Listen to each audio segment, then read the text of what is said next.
O Sr. Professor Dr. Guilherme de Oliveira Martins, que saúdo, os colegas deputados e os demais presentes, e começando naturalmente por agradecer em nome do PSD a presença do Sr. Coordenador do relatório Perfil dos Alunos. Esta é de facto uma reflexão muito importante sobre a educação em Portugal. É importante num contexto onde novos e diferentes desafios civilizacionais se colocam à Europa e se colocam ao mundo e onde, portanto, a reflexão sobre, por exemplo, o impacto de uma revolução tecnológica ao nível da inteligência artificial, da robotização e do digital antecipa profundas alterações, quer na natureza do emprego, quer da distribuição da riqueza, quer inclusivamente de alguns contextos de cidadania e, portanto, a obsolescência das profissões tradicionais, a volatilização do emprego, o chamado nómada digital, obrigam naturalmente a refletir sobre a educação em Portugal no século XXI.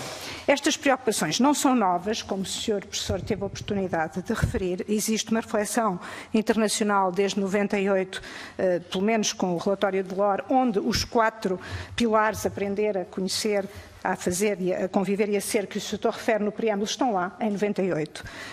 Na OCDE, revisitada 2005, 2016, na Unesco, na União Europeia e, portanto, estes referenciais, por vezes declarados como inovadores, são de facto clássicos se pensarmos que 2 décadas antes do final do século passado já estavam em cima da mesa. Em Portugal, o perfil do aluno, naturalmente, o Sr. referiu muito bem, os trabalhos do final da década de 80, que conhece de resto bastante melhor que qualquer um de nós, provavelmente, porque esteve envolvido, mas o perfil do aluno, diria eu, encontra-se muito explicitado naquilo que são o quadro geral da Constituição da República Portuguesa e da Lei de Bases, nomeadamente no seu artigo 3º.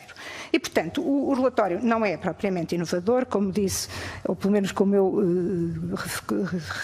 digamos, realço, e portanto, baseiam-se nos modelos internacionais, no particular na OCDE, não no da União Europeia, e de qualquer forma é claramente um documento que apela para ideias que todos desejamos ver concretizadas na educação e das quais, eu diria, dificilmente se pode discordar, porque ter uma educação humanista ou uma escola com uma formação completa aos seus alunos, eu diria que são aspectos universalmente aceitos e dados como adquiridos numa sociedade democrática e, portanto, naturalmente que partilhamos desses princípios e desse enquadramento.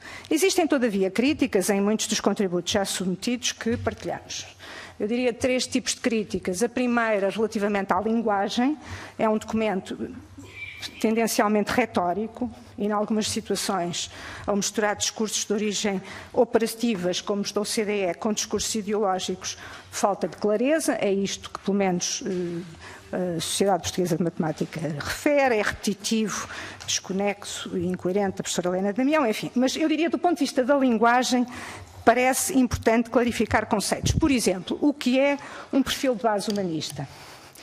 Este é algo que leituras de pessoas diferentes podem considerar que são coisas diferentes. Está aqui incluída o sentido clássico do humanista, onde estão as ciências ou não, enfim. A resposta a estas questões não é dada, ou, por exemplo, como é que as competências que estes jovens devem possuir e que se definem se adequam aos tais desafios fundamentais que se colocam em termos tecnológicos, societais, etc. Portanto, a resposta não é dada nem sugerida e parece-nos que esta é uma crítica importante ao documento. Do ponto de vista, um outro tipo de categorias tem mais a ver com a questão da sobrevalorização, ou parece sobrevalorizar a contextualização da aprendizagem, o que pode ser redutor por tentar reduzir os alunos às suas experiências, que são importantes, isso está fora de questão, cotidianas, mas com implicações sociais, na medida em que a contextualização da aprendizagem tende a acentuar a influência das origens económico-sociais e no desempenho dos alunos, e é este equilíbrio que naturalmente é difícil e que o documento deverá cautelar.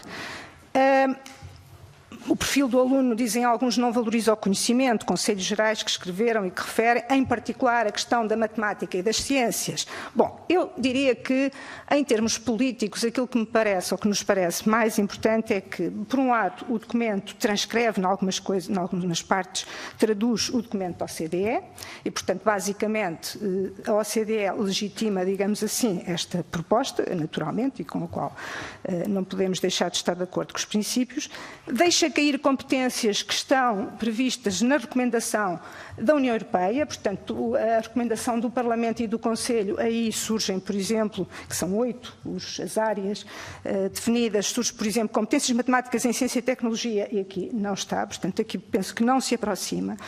E num mundo naturalmente gerido por algoritmos, enfim, espero que não cheguemos lá, mas um mundo onde hoje, de facto, os algoritmos têm muito importante, peço imensa desculpa, penso que há aqui uma falha. Eu diria só que, concluiria só dizendo que, porque esta discussão é importante de facto e o perfil tem que ser aprofundado, o PSD pretende chamar ao Parlamento um conjunto de entidades como o Conselho Nacional de Educação, o Conselho de Escolas, o Conselho Nacional de Educação, que de resto está em discussão, a Sociedade Portuguesa de Matemática, mas também a Associação Nacional de Professores de Português, etc., para o Parlamento ouvir. Muito obrigado e agradeço a compreensão. Muito obrigado, Sra. Deputada. Eu passava desde já a palavra ao Sr. Professor. Sr. Presidente, a Sra. Deputada, que eu ouvi com toda a atenção, falou-me em 3 tipos de críticas. Eu só ouvi 2. Peço desculpa, mas é importante, se são 3, pelo menos que demos 1 minuto para dizer qual é a terceira crítica, já agora para eu responder. Não, eu peço desculpa porque, de facto, com o tempo, a terceira, que de alguma forma introduzir, portanto, remeti na segunda, tentei, tem a ver com a questão do conhecimento, isto é, não vir explícito e, portanto, isso poder ser algo que ideologicamente se pretende, e é referido quer em termos de valores, por exemplo, por alguns conselhos gerais de escolas secundárias, quer em termos de competências.